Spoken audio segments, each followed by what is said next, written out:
Magandang umaga mga kakusina. Gagawa tayo ngayon ng isang matandang recipe na request ng marami sa ating kakusina. Ito ay ang asado. Ang asado, maaaring gawin mo ang meat niya ay manok, baboy, baka, kung ano man ang gusto mo. May iba-iba pang meat na pwede mong gawin, no? Pero ang gagawin natin ay ang asadong matuwa. Matuwa means matanda, luma. O nga pala mga kakusina, if you will notice, pag nagluluto tayo, walang exact measurement.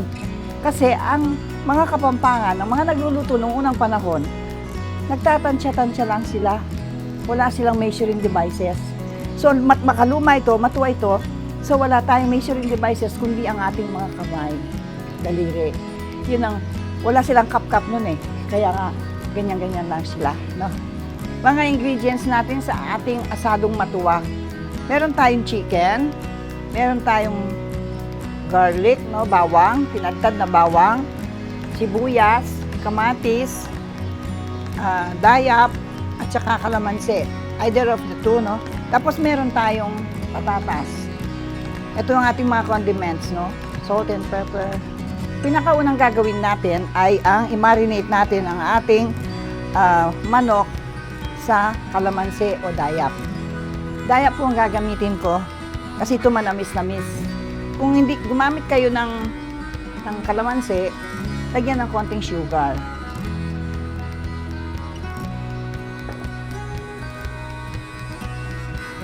Ito po.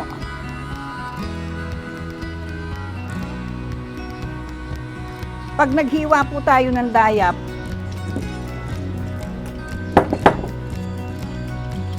ang iba po, dinidivide nila dito sa gitna. Kami po mga Kapampangan, ini-slice namin sa paggiliran pa ganyan-ganyan. Para yung buto, hindi siya ma-break, hindi mapait-pait yung linuluto mo.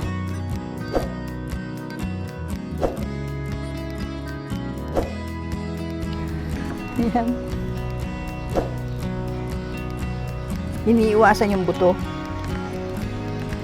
Ganyan siya. Gagamit po tayo kung anong amount ng ating manok. Kung marami yung manok, mas marami ang hihiwain mo. Pero for every kilo, mga 2 o 3 lang po.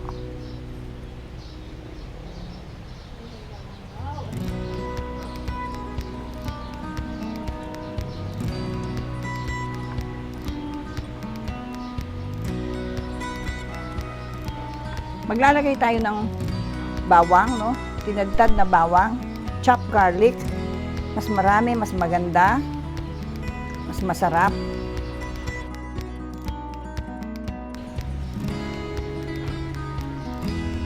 Maglalagay din ako ng sibuyas. At ang ating soy sauce.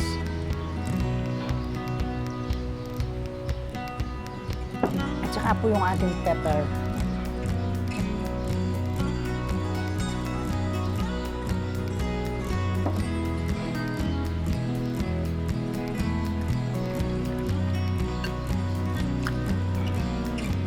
Iwanan natin ito po, kung the longer the better, no? Kung talaga nagmamadali tayo, kahit 30 minutes lang po. O mas maganda kung overnight mo sa rep, mas masarap po siya.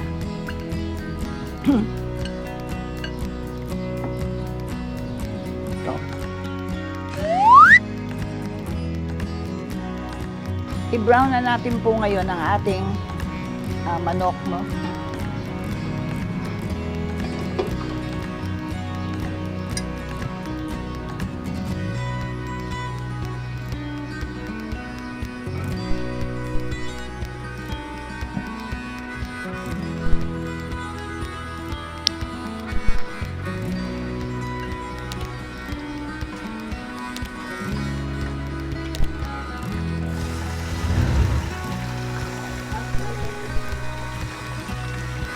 Brown lang natin po. Slightly brown lang naman. Pati itong ating icho.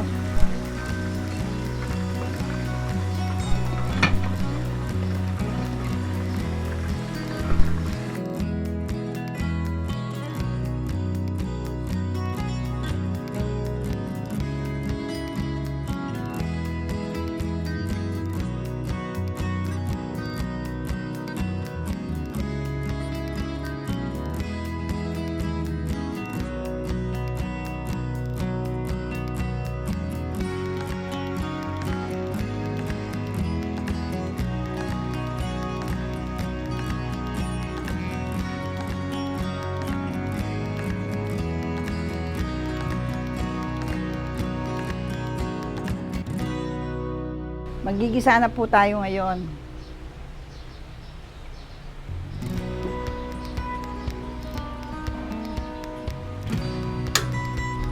Meron pa po tayong bawang dito, ilalagay ko pa, no? Parang yung ordinaryong gisa lang.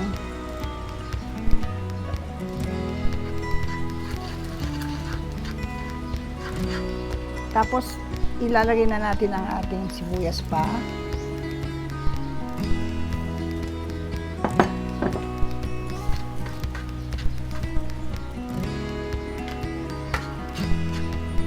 If you will notice po, ang gagamitin natin dito ay puro natural, no? Puro makaluma. Kaya pinalitan ko rin yung ating lalagyan sa lumang talyasi para makita naman ng mga kabataan ngayon kung paano nila ginawa noong unang panahon plus yung ngayon sa panahon ngayon. Ang ating ninuno po, gumamit po sila kamatis. Maraming kamatis. Kinukuha lang nila sa backyard.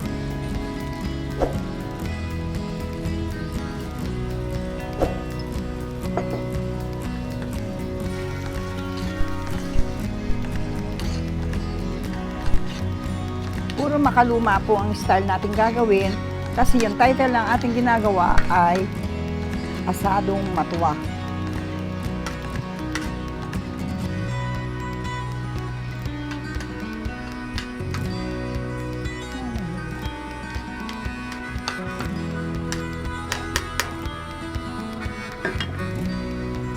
Gagamit po tayo ng patatas. Maaaring pirituin mo yung patatas, maaaring hindi naman. Sa atin po ngayon, hindi na natin pipirituin.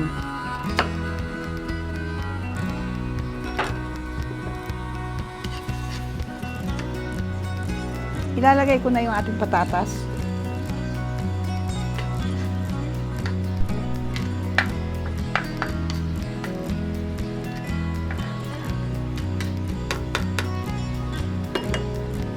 Ilalagay na natin po itong ating brown chicken, no? Yung na-brown natin chicken. Ipapatong ko po siya ng ganyan.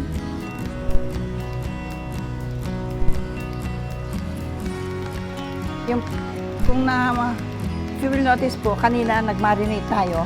Yung pinag-marinate natin, nandito po, ilalagay ko rin.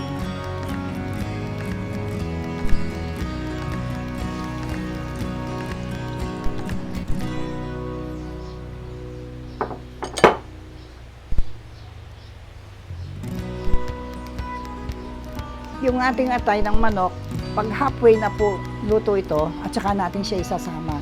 So, dito muna siya. Takpan po natin siya hanggang kumulo.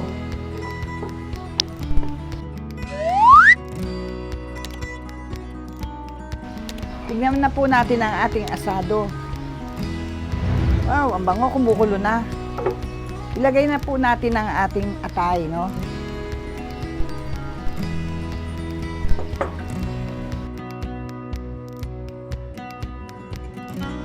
Nilagay po natin yung atay ng manok para mamaya durug-durugin natin para yung sauce lalapot at saka masarap, sasarap. Ngayon po, nangangailangan pa siya ng konting tubig, no? Pero bago ko po lagyan ng tubig, lalagay ko muna ang ating laurel. Ito po ay kuha namin sa garden lang. Tsaka ako lagyan ng water. Boiled water po ito, mainit. Para pag kinain mo, may konting sabaw.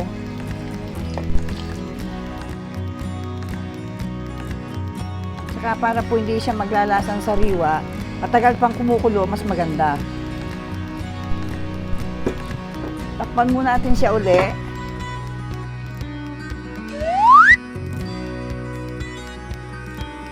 Tignan na po natin ang ating asado.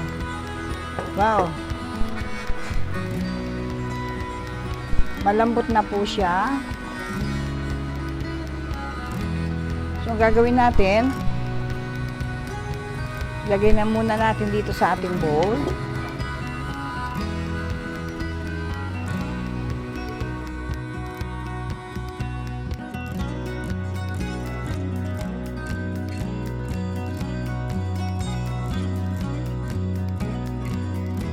Ngayon po, dudurog-durugin natin ang ating atay at saka yung patatas para lumapot yung ating sauce. Ayan. Tikman po natin.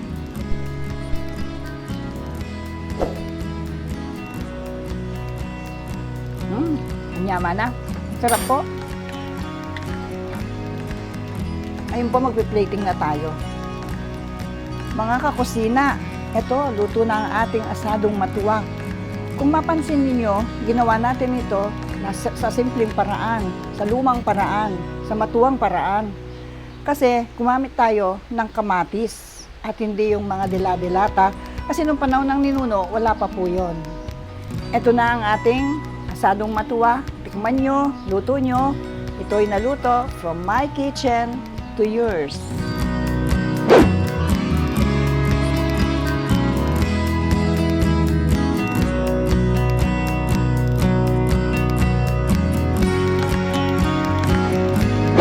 Mga kakusina, don't forget to like, subscribe, share, and click the notification bell for more recipes. Thank you! Maraming salamat!